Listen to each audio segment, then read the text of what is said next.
So we're in the year 2025, and I look at the calendar and I see that my mother passed away 20 years ago, and it just doesn't make a lot of sense. And I was talking with Tim recently about how ideas kind of are coming to me more frequently than they have in the past. And I think it's because of the podcast and really how we're dialing into the creative process. So my mind is sort of churning on this a lot. And my notes app on my phone is just filling up with these random story ideas, which is so great. And I was doing a little reading, and Gabriel Garcia Marquez, I don't have the quote in front of me, but I remember him saying something like, hey, when you get these flashes of inspiration, you got to write them down because, as you're a young man, you got to get a lot of those. And then as you get older and older, you get fewer and fewer. And I'm having this sort of weird inversion where I'm getting a lot of them. And I'm really, really thankful for that. And I don't want to waste it. But there's something about creative nonfiction that I find really compelling. The last refill that I did, where it was kind of a reminiscing about my great-great-grandmother, was an example of character background as creative nonfiction. Everything I wrote in that was true.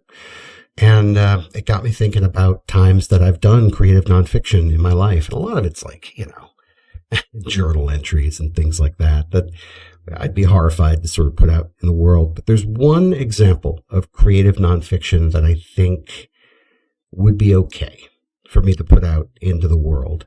And that is my mother's eulogy. She died of a car crash in 2005, right after Hurricane Katrina.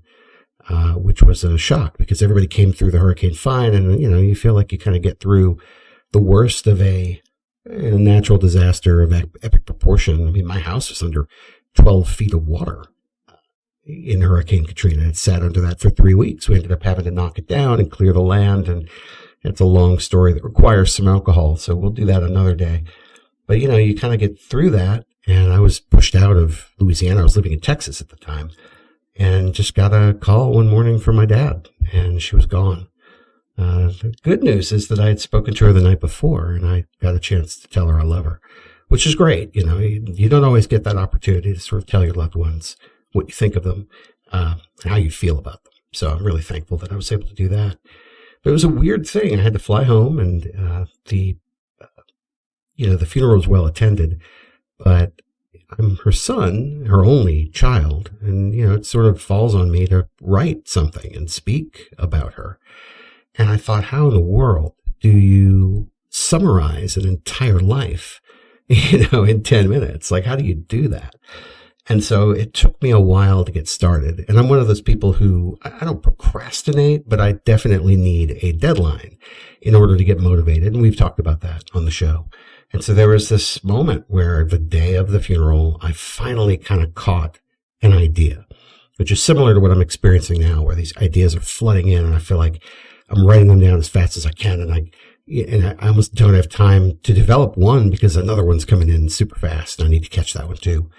But I had kind of a flash of inspiration about her life, and I wanted to write it a certain way. And if you'll indulge me, I'd like to read it into the record. So this is my example of creative nonfiction that dates back to October of 2005, and I hope it's worthy. So here we go. My mom has a strange claim to fame. Story has it that she worked at the University of Tennessee in a toxicology lab in the late 1970s, and she signed for the cooler that transported the vital organs of one Elvis Presley on their way to testing. We lived in Memphis at the time, so a lot of my family came in to visit and pay their respects at Graceland. I remember my mom and her mother gazing over the low brick wall, talking together. But I was maybe 4 years old at the time, and I had no clue what was happening. In fact, I couldn't even see over the wall. This is stupid, I thought. Why are we here to stare at a wall? My mom was a Louisiana state champion tennis player. She had the heart of a champion, and there was no quit in her, and that showed in her skills both on and off the court. One of my favorite pictures in the world is of my parents playing tennis in the 70s. My father was on the right, completing an overhead smash, and my mom was on the left, rack it up and at the ready, already plotting their next shot. My parents were a great team. Despite the rough road we all had to endure, the three of us, deep down, my parents were exceptionally committed to each other. I respected that the most. My dad used to videotape championship sporting events from live TV. In 1982, the North Carolina Tar Heels basketball team beat the Georgetown Hoyas to win the NCAA National Championship. After the game was a 3.5-minute montage of tournament footage set to the tune Ain't No Stoppin' Us. When I was 10 or 11, I awoke one night to hear that song playing in our living room. When I looked in, I saw my mom and my dad huddled in front of the TV. The room was completely dark, and they were crying together. Even at that age, I understood that my parents were experiencing a unique and powerful bond, that whatever the world had in store for them, they would make it together. She and my dad built their optometry practice from the ground up as a team together. I even got in on the show myself when I was old enough, cutting lenses for glasses. We were almost always together, whether in work or at home. As you might guess, it caused some friction, the three of us working together like that. But I got to spend a lot of time with my mom in a professional setting. Her work ethic was beyond reproach, and she was able to pass that on to me. I hope that mine makes her proud. My mother was a beautiful paradox of careful, conservative planning and bold, decisive action. I think it's a good way to be, too. Those of you who know me well know that I love to strategize and make game plans. That comes directly from my mom.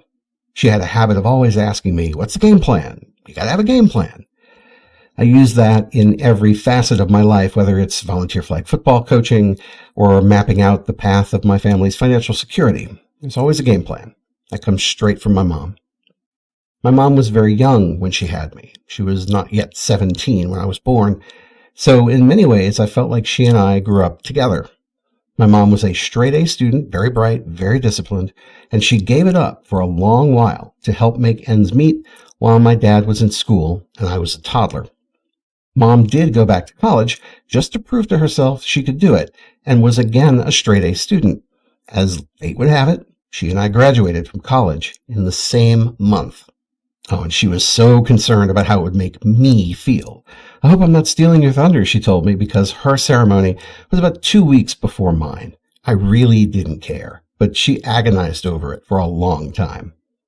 That's how she was, my mom, always more concerned about other people's feelings over her own. Mom was racked with guilt over different events in our life. I don't have time to go into detail, but one that I thought was silly, I will share with you. Mom pulled me out of Arden Cahill Academy after 7th grade and put me into Jesuit High School for 8th grade. I had friends, and I was going to play football for Cahill that year, so it was a shock to me. I had a hard time adjusting to Jesuit, and my grades suffered. One day, I came home from school, and I told my mom, "You've ruined my life," and slammed the door. That single comment haunted my mom for the remainder of her life. She brought it up all the time, apologizing to me that she hadn't let me finish at Cahill. And every time I would tell her the same thing. All of my closest friends are from my time at Jesuit. I was better prepared for college and life because of it. Please, really, let it go. But that's how she was, my mom. She carried things like that in her heart by the hundreds. No matter how hard I tried, I couldn't help unburden her of the ones that were my fault. So you can see how difficult it is for me to say goodbye to her today. She was not yet even 50 years old, and in many ways she and I were contemporaries. I feel like a slice of me has withered this week. I'm having trouble making sense of it. The irony of how she died is not lost on me. My mother was one of the most careful drivers I had ever known. She used to complain to me as a teenager that I drove too much and that every minute on the road was compounding my exposure to tragedy. Truth is that my mom drove like a turtle. It became a joke, and she enjoyed wearing a bathrobe with turtles on it, or identifying with a little turtle figurine. I want to share one story with you before I go. In 1998, I graduated with my master's in creative writing, a degree that no doubt perplexed my parents in its potential to create future income. I had moved home, and as it happened, had no immediate game plan to start my professional life. They were concerned about me, naturally, and my dad suggested I take a stab at working in Biloxi for one of the new casinos.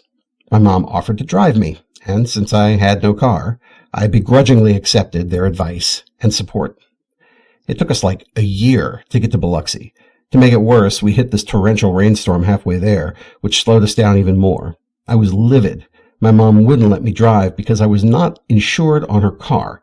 In another twist of irony, that car is now my family's car in Dallas, the one that made it through the hurricane. So we get to Biloxi and roll up to this parking lot where the Beau Rivage is accepting people for interviews.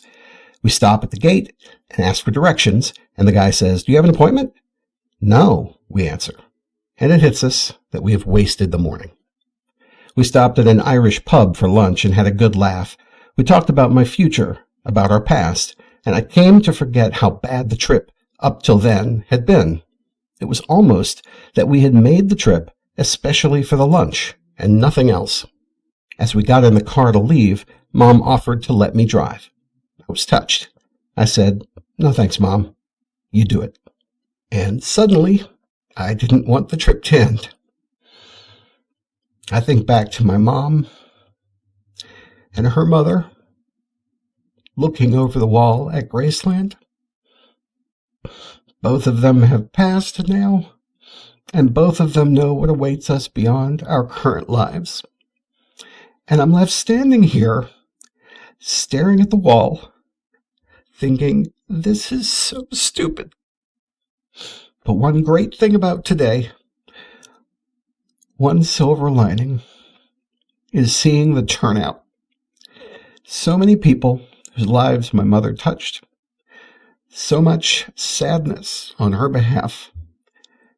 It might have made her a little self-conscious, all this attention. If the love in each of us were color, this room would light up and reveal the portrait of her life's work in mosaic. I love you, Mom. I'm really going to miss you. 20 years on, and it still makes me sad. But, we can learn a lot from authentic experience. And I think it's crucial that when we develop either fiction or nonfiction, that we tap into that part of us that is real and authentic. The emotions that we all share as people can be really powerful. And I think it's important, for me especially, that I not lose sight of the fact that my characters need to care about something. Creative nonfiction might just be a way of unlocking some of that potential to create good characters. So, see you next week. Start writing.